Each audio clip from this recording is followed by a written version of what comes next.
आप सभी YouTube दर्शकों को और श्रोताओं को डॉक्टर विनोद जैन का प्यार भरा नमस्कार। पिछली बार शनिवार को हम लोगों ने टीम वर्क के ऊपर चर्चा की थी।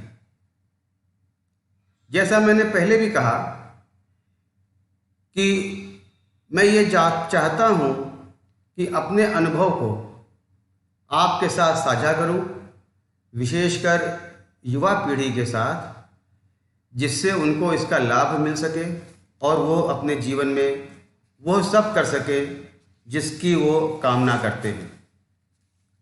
जब भी टीम वर्क की बात करते हैं तो लीडरशिप का विचार अपने आप आ जाता है। ये लीडरशिप क्या है और कौन लीडर हो सकता है, कभी सोचा है आपने? आप में से हर व्यक्ति लीडर हो सकता है। आप सभी के अंदर लीडर बनने की क्वालिटीज हैं। जरूरत है उनको पहचानना और उनको निखारना। आज हम चर्चा करेंगे कि आखिरकार एक अच्छा लीडर बनने के लिए हमारे अंदर क्या क्या गुण विद्यमान होने चाहिए, या कौन कौन से गुण छुपे हैं जिनको उभार कर हम एक अच्छे लीडर बन सकते हैं। लीडर जैसा नाम में ही निहित है, वो व्यक्ति होता है जिसके आचरण को सब लोग स्वतः ही अपने आप फॉलो करने लगे। यानी आपके अंदर एक ऐसी कार्यशैली हो जो लोगों के सामने एग्जाम्पल बन जाए। आपके जैसा बनना लोग चाहने लगे और वे वैसा ही काम करना चाहें जैसा उन्होंने आपको करते देखा। यहाँ पर कई बार हम लोग बॉस और लीडर दो शब्दों में अंतर नहीं कर पाते। बॉस वो होता है जो आप देख रहे हैं ऊपर बैठा हुआ है और अपने टीम वालों से कह रहा है कि जाओ काम करो। मगर लीडर क्या है? लीडर साथ में आता है, आगे रहता है और सबके साथ मिलकर कार्य करता है। आपको बॉस नहीं बनना है, आपको लीडर बनना है। बॉस को कोई भी काम चाहिए होता है तो वो कहता है जाओ ये काम करो, और लीडर क्या कहता है? Let's go, let's do work.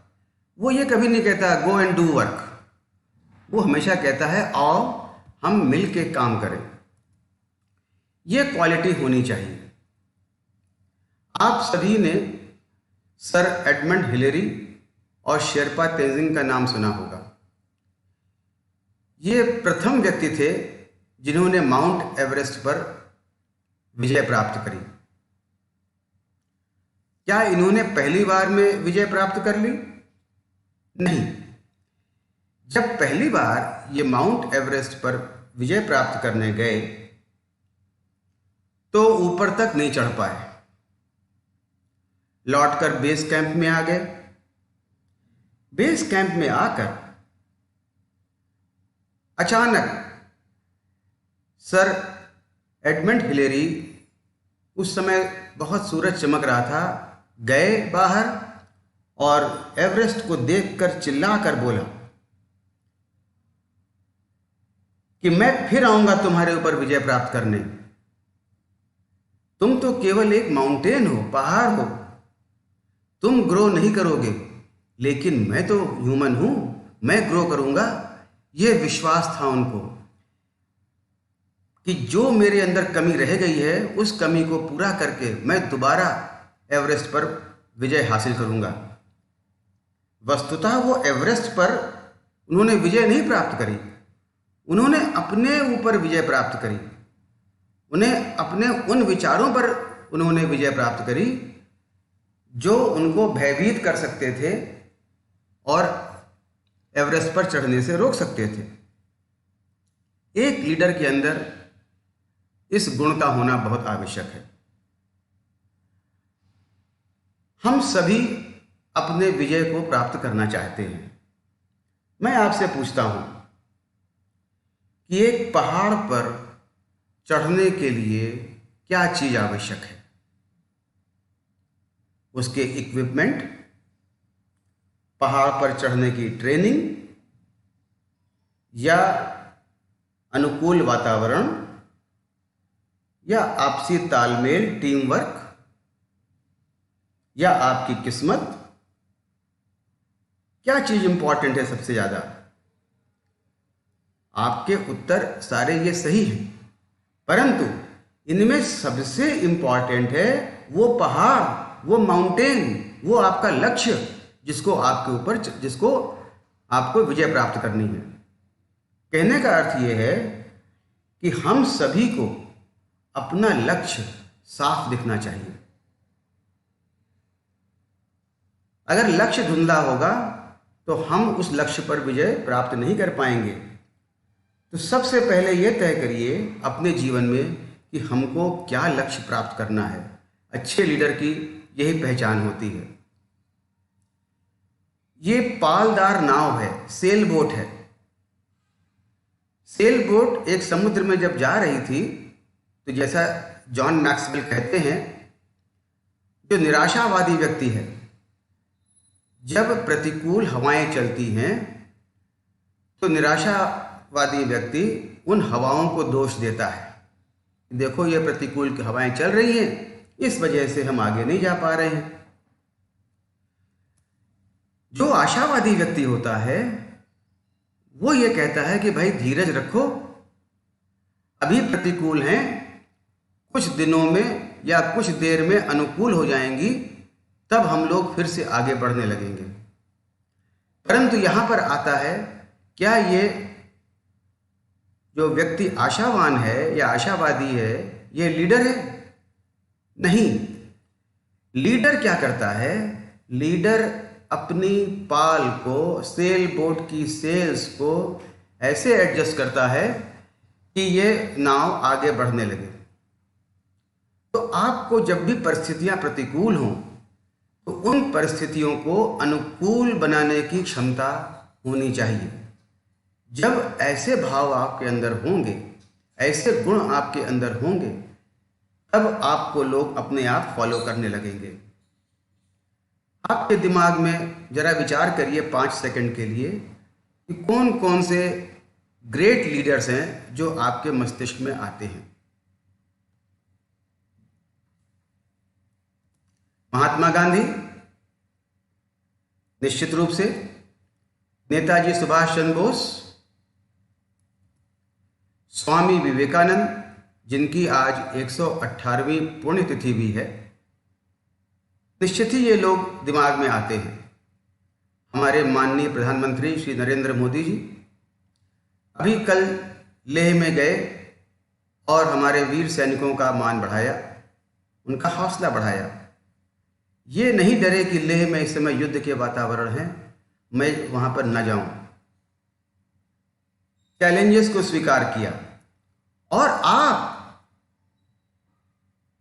आप भी इसी प्रकार से एक लीडर हो सकते हैं। आपके अंदर भी कई प्रतिभाएं छुपी हैं जिन्हें आपको पहचानना है और निखारना है।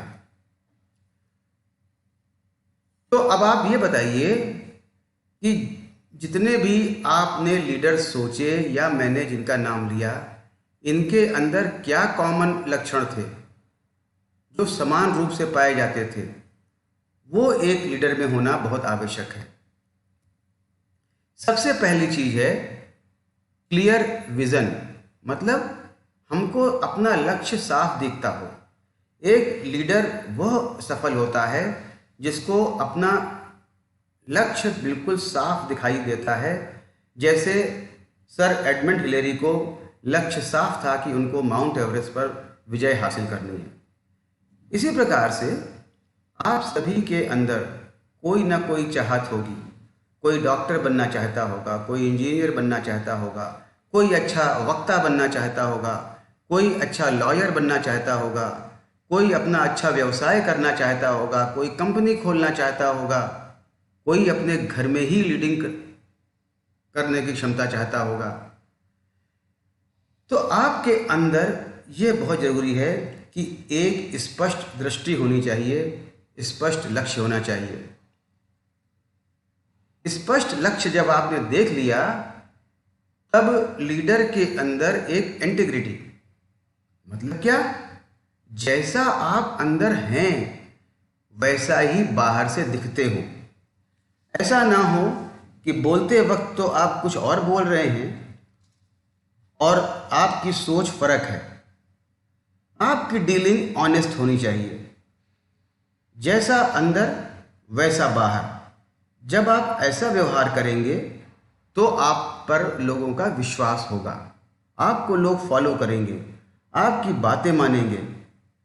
और जिस दिन आपने अपने आप में यह गुण विकसित कर लिया तो आपको फॉलोअर्स की कमी नहीं पड़ेगी। आप कई लोगों को अपने समान लीडर बना सकते हैं।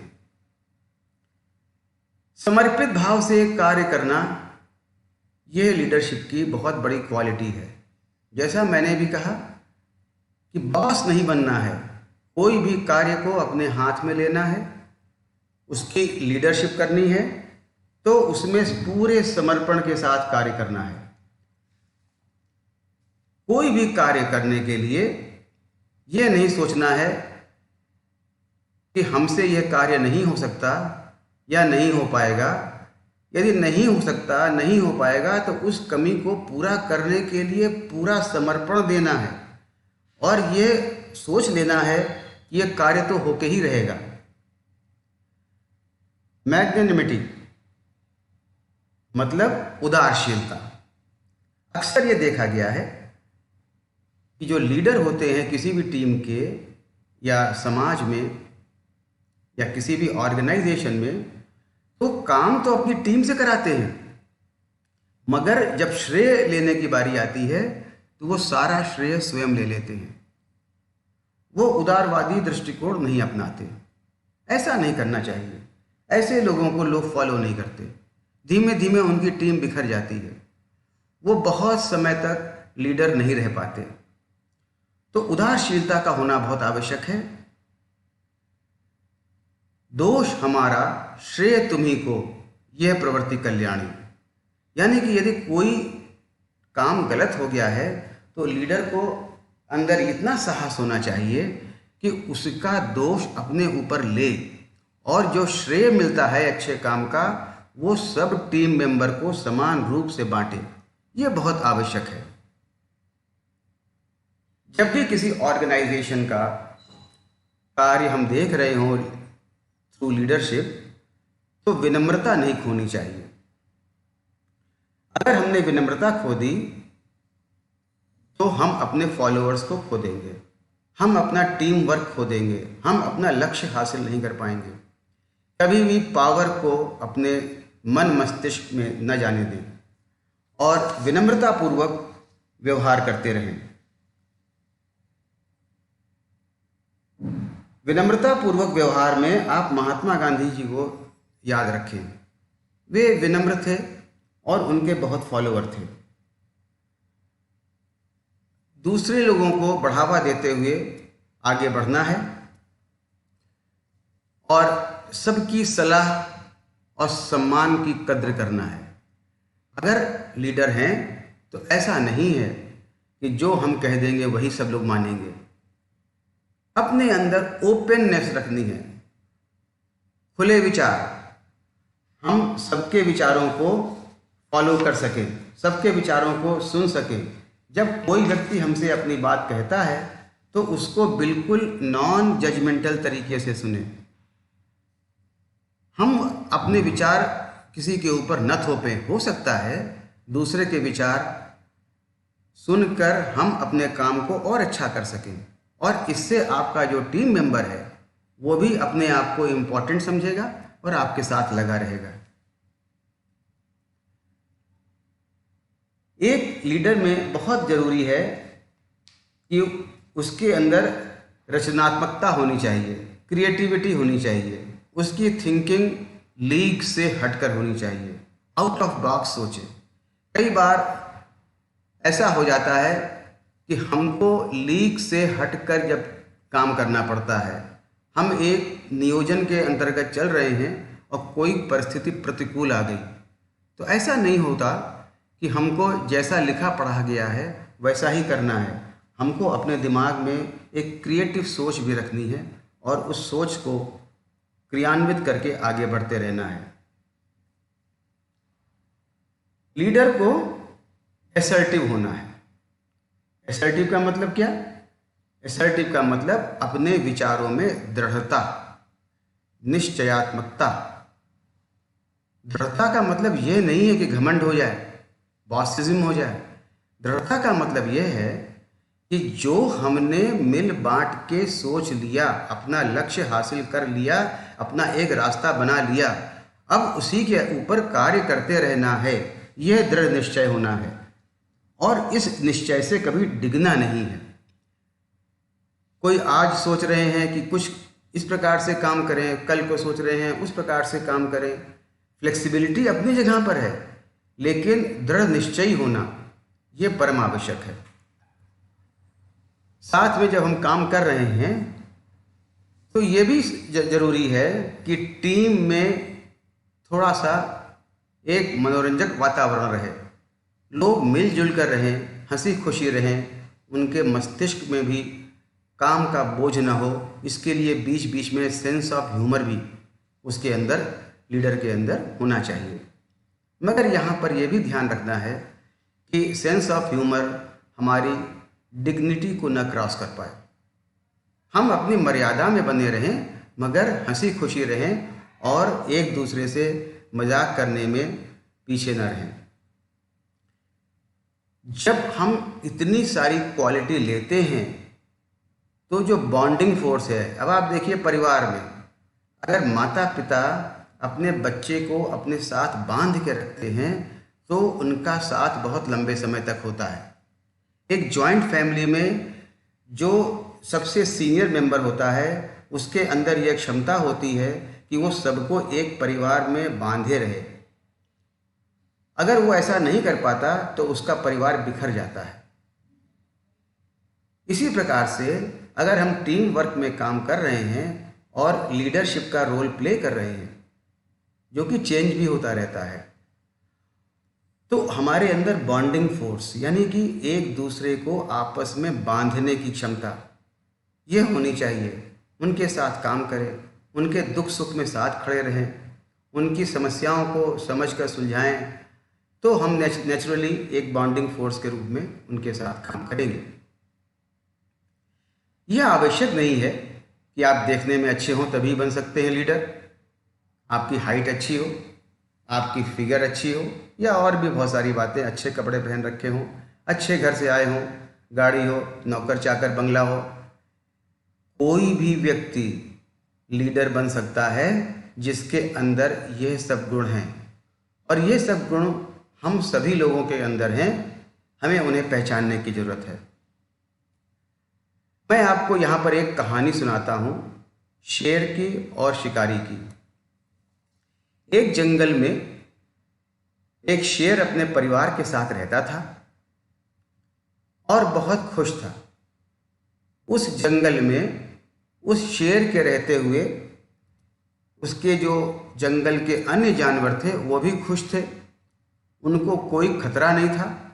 उनको यह भरोसा था कि जब तक शेर हमारे जंगल का राजा है तब तक कोई हमारी तरफ उंगली भी नहीं उठाकर देख सकता। यदि कोई दूसरी तरफ से आता भी था तो शेर उसका सामना करके उसको समाप्त कर देता था। उस शेर की खाल बहुत मूल्यवान थी, उसके परिवार की खाल बहुत मूल्यवान थी। इसकी चर्चा शहर में पहुंची और शहर से कुछ शिकारी चल दिए शेर का शिकार करने। उन्होंने सोचा कि शेर का शिकार करेंगे, उसकी खाल को प्रयोग में लाकर हम लोग बहुत धन कमा लेंगे। वे चल पड़े। शेर के राज दरबार में बहुत सारे लोग थे, उसमें से उनका एक गुप्तचर भी था, सियार। तो उस गुप्तचर ने आकर बताया कि भाई कुछ शिकारी जंगल की तरफ आ रहे हैं महाराज, और आपकी खाल चूंकि मूल्यवान है इसलिए आप और आपके पूरे परिवार को मार देंगे। तो जंगल के जानवर बहुत चिंतित हो गए। उनका एक महामंत्री भालू था। भालू ने आकर राजा से कहा कि महाराज, जंगल में एक ऊंचे पहाड़ पर आप चले जाइए, वहां पर एक गुफा है, उस गुफा में आप कुछ दिनों रहिए, बाकी शिकारियों से हम निपट लेंगे। फिर जब शिकारी चले जाएंगे तब आप वापस आ जाइएगा। तो शेर ने कहा नहीं, यह नहीं हो सकता। मैं जंगल का राजा हूं, मैं तुम्हारा नेता हूं, मैं उन शिकारियों का सामना खुद करूंगा, मैं कहीं छुपने नहीं जा रहा। तो उनके रक्षा मंत्री थे बाघ, या सेनापति कह सकते हैं आप। बाघ ने सलाह दी शेर को कि अच्छा ठीक है, तो चलो अभी हमला कर देते हैं कि शिकारी जंगल में ही ना घुस पाएं, और वो भाग जाएंगे, हमारे तक पहुंच भी नहीं पाएंगे। शेर ने बाघ की बात सुनी और कहा कि ठीक है, तुम्हारी बात हमला करने वाली, मगर हमला हम लोग एकदम से नहीं करेंगे, तुरंत नहीं करेंगे, थोड़ा योजना बना लेते हैं।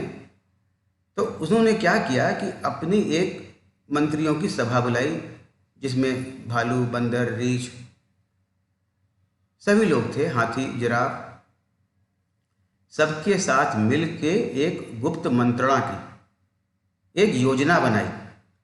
फिर इस योजना को जंगल के सभी जानवरों के बीच में बताया, सब लोग सहमत हो गए। तो उन्होंने सोचा कि शिकारी को आने देते हैं अंदर, आधे रास्ते उनको अंदर आ जाने देते हैं। शिकारी जंगल के अंदर आ गए। जैसे आधा रास्ता उन्होंने पार किया तो शेर ने अपनी योजना के अनुसार मधुमक्खियों से कहा कि तुम जाओ और शिकारियों पर हमला कर दो। अब सारी मधुमक्खियां राजा का आदेश पाकर उसके ऊपर हमला करने पहुंच गई। शिकारी इसके लिए तैयार नहीं थे। मधुमक्खियों को हमले से शिकारी घबरा गए और मधुमक्खियां उनको काटने लगी। हाथ पे काटा, आंख में काटा, चेहरे में काटा, इतना काट काट कर लहूलुहान किया कि वो बंदूक उठाने में भी सामर्थ्य उनकी खत्म हो रही थी। आंख भी सूज गई थी, सामने दिखाई भी नहीं पड़ रहा था। उसमें से एक शिकारी ने कहा कि भाई यहाँ जंगल में एक नदी है, इनसे तो और ऐसे हम बच नहीं सकते, तो चलो भाई नदी की तरफ चलते हैं, नदी में हम लोग जब जाएंगे तो ये हमको काटना बंद कर देंगी। तो वे नदी की तरफ पहुँचे। नदी की तरफ पहुँचे तो क्या देखते हैं कि वहाँ पर घड़ियाल बड़े से बड़े वो नदी में ऊपर आकर उनका इंतजार कर रहे हैं। अब तो शिकारियों ने देखा यहाँ भी मौत है, अगर नदी में गए तो सारे घड़ियाल हमको खा जाएंगे, क्या करते। शिकारी अब तक थक चुके थे, आंखों से दिखना लगभग बंद हो चुका था, हाथ में इतना काटा जा चुका था कि बंदूक उठाने की भी ताकत नहीं थी। वे वापस लौटने लगे और सोचा कि चलो वापस चलते हैं, अब हम लोग शिकार नहीं करेंगे। तभी शेर ने अपने अन्य साथियों के साथ शिकारियों पर हमला किया। शिकारियों के पास इतनी सामर्थ्य नहीं बची थी कि वे उस हमले का सामना कर पाते, और जो शिकारी शेर का शिकार करने आए थे वे स्वयं ही शिकार हो गए। इस कहानी से हमें क्या शिक्षा मिलती है? सबसे पहली शिक्षा तो ये मिलती है कि हम किसी भी विपत्ति का सामना अगर लीडर हैं तो वो स्वयं करें और चैलेंजेस को एक्सेप्ट करें। शेर को तो ये सलाह दी गई थी कि वो गुफा में जाकर छुप जाए, मगर उसने नहीं माना। तो इसी प्रकार जब हम किसी ऑर्गेनाइजेशन में काम करते हैं और कोई विपत्ति आती है तो मुंह नहीं छुपाना है, उसका सामना स्वयं करना है। जब आप ऐसा करेंगे तो आपके फॉलोअर्स भी उसका सामना करेंगे। तो आपको चैलेंजेस को एक्सेप्ट करना है और जो भी आपको प्रॉब्लम्स आ रही हैं उसका सामना स्वयं करना है, उससे जी नहीं चुराना है। जब भी कोई विपत्ति आए तो बहुत जल्दी निर्णय नहीं लेना है। अगर आपने बहुत जल्दी हेस्टी डिसीजन ले लिया तो हो सकता है कि कई बार आप अपने डिसीजन में फेल हो जाएं, आपको वो सफलता न मिल पाए जिसकी आप अपेक्षा रखते हैं। जैसा बाघ ने कहा कि भाई चलो पहले हम हमला कर देते हैं, तो अगर तुरंत सब हमले की तरफ चले जाते तो उससे क्या होता? उससे हो सकता है कि उनके कुछ जानवर मारे जाते या हम विजयी ना हो पाते। तो उसने क्या किया कि अपनी एक प्लानिंग करी और प्लानिंग में सबकी राय करी। सबकी राय के साथ प्लानिंग करने के बाद एक योजना बनाई और उस योजना के अंतर्गत कार्य किया। यानी कि लीडर का क्या रोल है कि लीडर जब भी कोई कार्य करे, चाहे विपत्ति में चाहे अपना लक्ष्य प्राप्त करने के लिए, उसकी प्रॉपर प्लानिंग करे और उस प्लानिंग में सबकी सोच को शामिल करे। अब शेर के क्या कहा? शेर को बाघ ने कहा कि भाई आप अभी हमला कर दीजिए। शेर को भालू ने कहा आप गुफा में छुप जाइए। तो ऐसा नहीं है कि जिसने कहा उसकी बात मान ही लेनी है। सुनो सबकी मगर करो वही जो सही हो। तो अपना विवेक नहीं खोना है, दूसरे की बात भी सुनना है और जो अच्छा हो हमारे संस्था के लिए या हमारे प्रोजेक्ट के लिए वही काम करना है। अपने सारे टीम मेंबर का ख्याल रखना है। यहाँ पर आप सोचिए कि यदि शुरू में ही शेर हमला कर देता तो उनके पास तो बंदूक थी, बंदूक से वो चलाते गोली, गोली से कई जानवर मर भी सकते थे, यानी कि उसके सदस्यों को नुकसान पहुंच सकता था। शेर ने ऐसा नहीं चाहा था। शेर चाहता था कि उसकी टीम के सभी सदस्य सुरक्षित रहें और दूरदर्शिता से काम लिया। शेर को यह मालूम था कि शिकारियों के पास मधुमक्खियों को मारने का कोई औजार नहीं होगा, वो गोलियों से मधुमक्खी नहीं मार सकते। तो उसने ये दूरदर्शिता सोची, अपने सोचा। फिर उसने यह भी सोच रखा था कि ऐसा होगा जब मधुमक्खियों का हमला होगा तो ये नदी की तरफ भागेंगे। तो नदी की तरफ भागेंगे तो उन्होंने घड़ियालों को, मगरमच्छों को पहले से ही सूचित कर दिया था कि तुम ऊपर से दिखते रहना। तो यानी कि हम जब कोई योजना करें तो उस योजना को अंजाम देने तक क्या क्या बाधाएं आ सकती हैं और उन बाधाओं को हम कैसे दूर करेंगे, ये दूरदर्शिता ये बहुत ज़रूरी है एक कुशल लीडर में। लीडर को अपने ऊपर भरोसा भी रखना चाहिए। इसी कहानी में ये छुपा है। एक ये भी संभावना हो सकती थी कि शेर मगरमच्छ को कहता कि तुम नदी में छुपे रहो और जब शिकारी उसमें कूदे तब उनको वहीं पर मार देना। यानी कि मगरमच्छ मार देते, शिकारी मर जाता। उसने कहा नहीं, हमको अपने ऊपर भरोसा है, हम स्वयं उनका सामना करेंगे। तो ये सेल्फ रिलायंस, अपने ऊपर भरोसा होना चाहिए और सामना करने का साहस होना चाहिए, बहुत इम्पॉर्टेंट है हर लीडर के लिए। सही वक्त पर, सही समय पर पूरी तरह योजना बनाकर काम करना, ये एक सफल लीडर की पहचान है। समय का इंतजार करें, योजना के अनुरूप कार्य करें और सारे टीम मेंबर की सलाह लेकर आगे बढ़ते रहें। तो आपने साथियों समझ लिया होगा कि शेर की इस छोटी सी कहानी के अंदर एक कितनी गूढ़ बातें छुपी हैं और ऐसा नहीं है कि ये कोई बातें नहीं हैं। ये सारी लक्षण, सारे वर्च्यूज़ हमारे अंदर हैं, हमें उन्हें पहचानना है और उनको निखारना है। हम सब लीडर हो सकते हैं, हम सब लीडर हैं। अरे कम से कम अपनी लाइफ लीड करने के लिए तो लीडर हैं। तो ये नहीं सोचना है कि हमारा लीडर कोई और होगा। अब यहाँ पर अक्सर मैं किताबें पढ़ता रहता हूँ, तो श्री प्रकाश अय्यर जी की किताब मेरे हाथ लगी और प्रकाश अय्यर जी की किताब में उन्होंने बहुत ही सुंदरता के साथ टी बैग और लीडरशिप के बीच में एक संबंध बताया क्या आप सोच सकते हैं कोई संबंध हो सकता है? मैं उन्हीं की बात में से कुछ पॉइंट लेकर आपको अपनी तरह समझाने की कोशिश करता हूं। जब भी टी बैग आप देखते हैं तो टी बैग के अंदर जो चाय होती है वो मैटर करती है। ये मैटर नहीं करता कि उस टी बैग की जो स्ट्रिंग है वो बहुत सुनहरी है, सिल्कन है, या जो उसका टैग है बहुत सुंदर है, बहुत अच्छी छपाई है, या बहुत अच्छा उसका कवर है।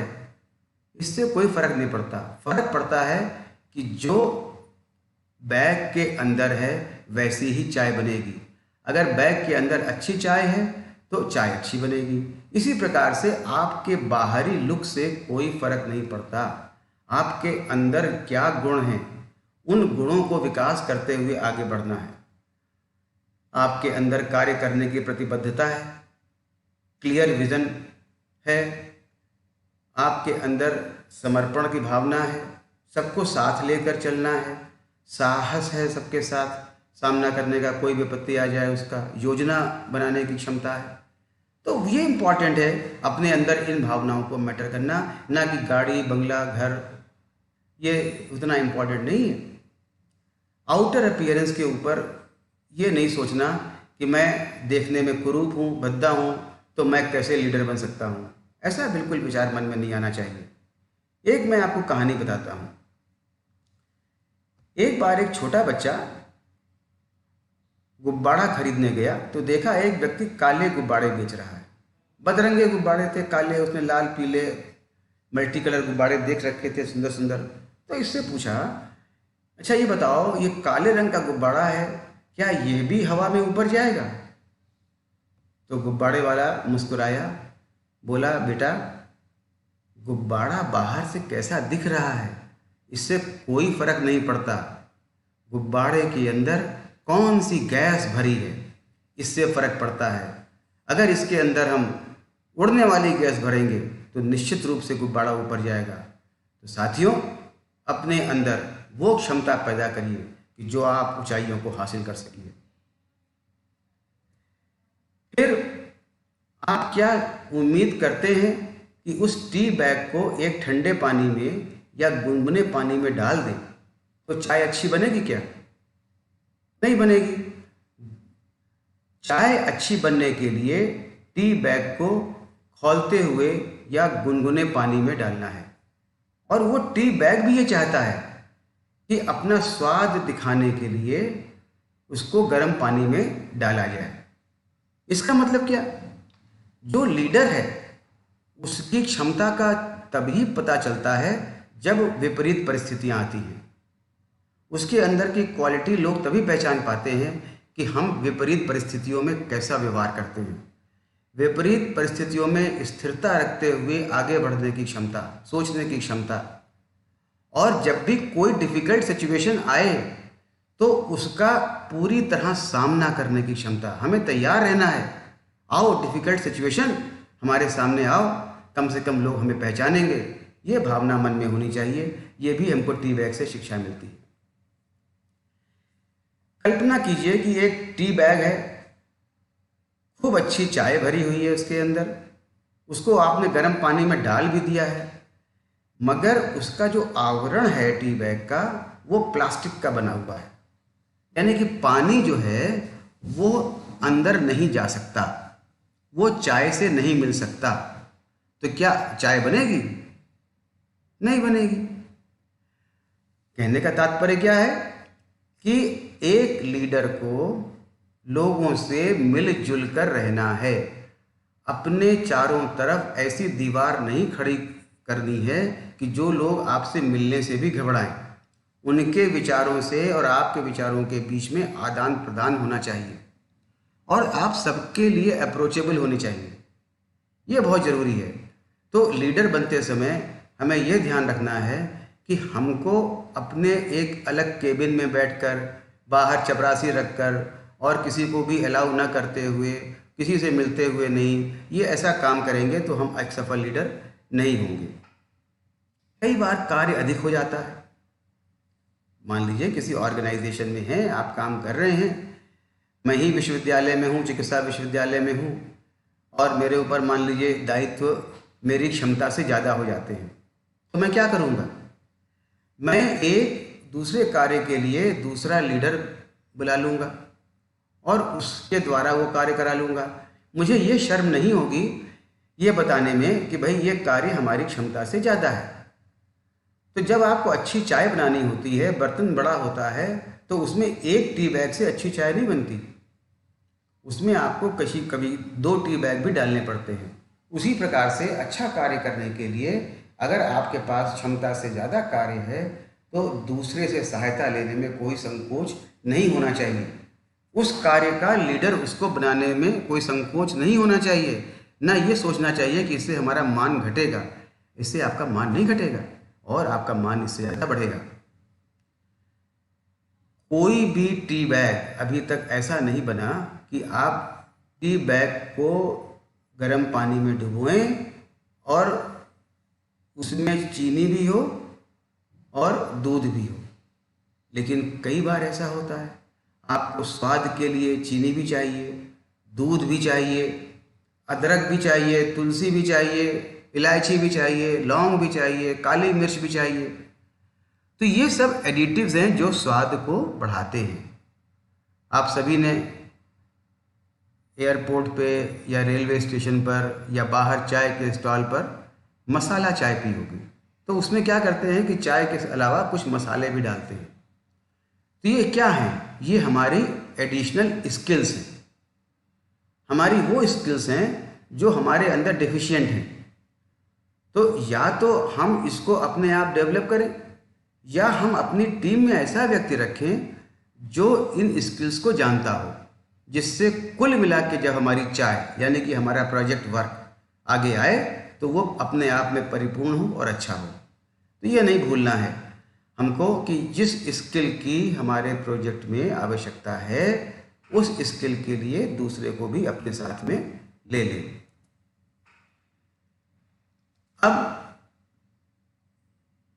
टी बैग की पोजीशन कप के अंदर नीचे होती है कि दाहिने होती है कि बाएं होती है या थोड़ी सी बीच में होती है, क्या इसके स्वाद में फ़र्क पड़ता है? नहीं पड़ता। तो उसके स्वाद में फ़र्क नहीं पड़ता, इसके मतलब क्या? किसी भी ऑर्गेनाइजेशन में आपकी क्या पोजीशन है, आप टॉप पोजीशन पे हैं या आप मिडिल पोजीशन पे हैं, इससे आपके अंदर छुपे हुए लीडर को कोई फ़र्क नहीं पड़ता। आप जिस पोजीशन पे हैं उस पोजीशन पे आप लीडर बन सकते हैं। बस ज़रूरत है आपको अपने गुणों को पहचानना और उन्हें निखारना। तो कभी ये मत सोचिए कि मैं तो लोअर पोजीशन पे हूँ, मैं क्या बनूंगा लीडर, ऐसा नहीं है। फिर आपने देखा होगा कि टी बैग की डोरी किसी दूसरे के हाथ में होती है। ये टी बैग लीडर जरूर है मगर इसकी डोरी आपके हाथ में या किसी दूसरे के हाथ में है। मतलब क्या? हर लीडर का कंट्रोल दूसरे के हाथ में है। ये हर लीडर को सोचना है, स्वयंभू नहीं है। एको अहम द्वितीयो नास्ति न भूतो न भविष्यति, ऐसी भावना मन में नहीं आनी है। हमको भी कंट्रोल करने वाले लोग हैं। जब ऐसे विचार मन में आएंगे तो अपने आप विनम्रता आ जाएगी और विनम्र व्यवहार से हम कार्य करेंगे। अगर हम पॉलिटिशियन हैं तो हमारी डोर पब्लिक के हाथ में है। अगर हम बिजनेस पर्सन हैं तो हमारी कस्टमर और क्लाइंट के हाथ में है। अगर हम लॉयर हैं तो हमारी डोर हमारे क्लाइंट के हाथ में है। अगर हम डॉक्टर हैं तो हमारी डोर हमारे पेशेंट के हाथ में है। अगर हम टीचर हैं तो हमारी डोर हमारे विद्यार्थी के हाथ में है। यानी कि हम सब उनके व्यवहार से कंट्रोल्ड हैं। ये दिमाग में रख के काम करना है। यदि हम उनको संतुष्ट नहीं कर पाए तो हमारी लीडरशिप एक फेल्योर लीडरशिप मानी जाएगी। फिर आपने ध्यान दिया है, जब आप टी बैग से चाय बनाते हैं और उसमें डिप करते हैं और थोड़ी देर बाद जब चाय बन जाती है तो उस टी बैग को कप छोड़कर कहीं और जाना पड़ता है। ये एक बहुत बड़ा लेसन है। हर लीडर को ये सोचना चाहिए कि वो इंडिस्पेंसेबल नहीं है। जब भी काम समाप्त हो जाए उसका तो उसको बहुत ही सादगी से सम्मान पूर्वक अपनी जगह छोड़कर दूसरी जगह पे चले जाना चाहिए। और जो व्यक्ति चाय पी रहा है उसको चाय पीने का पूरा मज़ा लेना चाहिए। कहने का मतलब क्या? मान लीजिए हम किसी ऑर्गेनाइजेशन में हैं, किसी प्रोजेक्ट में हैं, हमारा काम हो गया, लेकिन हम ऐसा ना हो कि उसी से चिपके रहें और ये सोचे कि हमारे बिना काम चल ही नहीं सकता। हाँ, जब तक आपका काम है, जब तक आपने जो सोचा है वो आपने अचीव नहीं किया, तब तक करते रहिए। जिस समय आपको लगे कि आपने जितना अचीव करना था उस ऑर्गेनाइजेशन में अचीव कर लिया, तो दूसरे को मौका दीजिए, उसको आने दीजिए, अपना स्थान कहीं और बनाइए। साथियों, कई बार ऐसा भी होगा कि जब हम रास्ते पर जा रहे होंगे तो वो रास्ते सरल नहीं होंगे। उन रास्तों पर बहुत कांटे बिखरे होंगे, या यदि हम सफ़र कर रहे हैं नदी में तो नदी की धाराएं हमारे अनुकूल नहीं होंगी। जैसा मैंने पहले भी कहा था, सेल बोट पर जब हम यात्रा कर रहे हैं और प्रतिकूल हवाएं बहती हैं तो लीडर क्या करता है? उन सेल्स को अपने हिसाब से एडजस्ट करता है। 4 लाइनों में आप मेरी बात समझ लेंगे कि वो पथ क्या, पथिक सफलता क्या। वो पथ क्या, पथिक सफलता क्या, जिस पथ में बिखरे शूल न हो, और नाविक की कार्य कुशलता क्या यदि धाराएं प्रतिकूल न हो। तो प्रतिकूल धाराओं से हमको बिल्कुल भी नहीं घबराना है। पथरीले पथ से, कांटों भरे पथ से बिल्कुल नहीं घबराना है। ये सब चैलेंजेस हैं। इन चैलेंजेस को पार करके ही जो आगे निकलता है वही अच्छा लीडर होता है। एमर्सन साहब ने कहा कि do not follow where path may lead, go instead where there is no path and leave a trail. मतलब क्या? औरों के बनाए हुए रास्तों पर चलने की बजाय आप अपना रास्ता खुद बनाइए और निशान छोड़ जाइए जिससे लोग आपको फॉलो करें। कुछ पद चिन्ह बनाते हैं, कुछ पद चिन्हों पर चलते हैं। तो आप क्या चाहेंगे? आप निश्चित ही चाहेंगे कि कुछ ऐसे कार्य कर जाएं, कुछ ऐसे पद चिन्ह बना जाएं जिस पर लोग चलें और चलकर वे भी प्रगति करें। तो साथियों, हमें लगता है कि हम आपको इंस्पायर कर पाए कि आप अपने पद चिन्ह स्वयं बनाएं और अपने अंदर छुपी हुई लीडरशिप क्वालिटी को निखारें और एक लीडर की तरह बिहेव करें। मुझे आशा ही नहीं बल्कि पूर्ण विश्वास है कि आपको हमारी बातें समझ में आई होंगी, पसंद आई होंगी। ये मैंने कोई किताबी ज्ञान आपको नहीं दिया है, ये मेरे अपने जीवन का भी अनुभव है और मैंने स्वयं महसूस किया है कि यदि हम इन वर्च्यूज़ को फॉलो करके आगे बढ़ते हैं, अपने टीम मेंबर के में सभी लोगों को मान सम्मान देते हैं, किसी भी प्रतिकूल परिस्थिति का स्वयं सामना करते हैं, एक योजनागत तरीके से कार्य करते हैं, एक प्लान ए, प्लान बी और प्लान सी बनाकर कार्य करते हैं, अपने जितने भी टीम मेंबर्स होते हैं सबका उत्साहवर्धन करते हैं, सबको श्रेय देते हैं, सबको उसकी ड्यू इम्पोर्टेंस देते हैं। उनकी अगर मान लीजिए कंडीशन में कोई प्रॉब्लम है तो उसको सॉल्व करते हैं, तो हम निश्चित रूप से अपने लक्ष्य को जल्दी बेहतर तरह से पा पाएंगे और लोग हमारे कार्य को आगे याद रखेंगे। हम लोग एक अच्छे लीडर बन सकेंगे। बहुत बहुत धन्यवाद।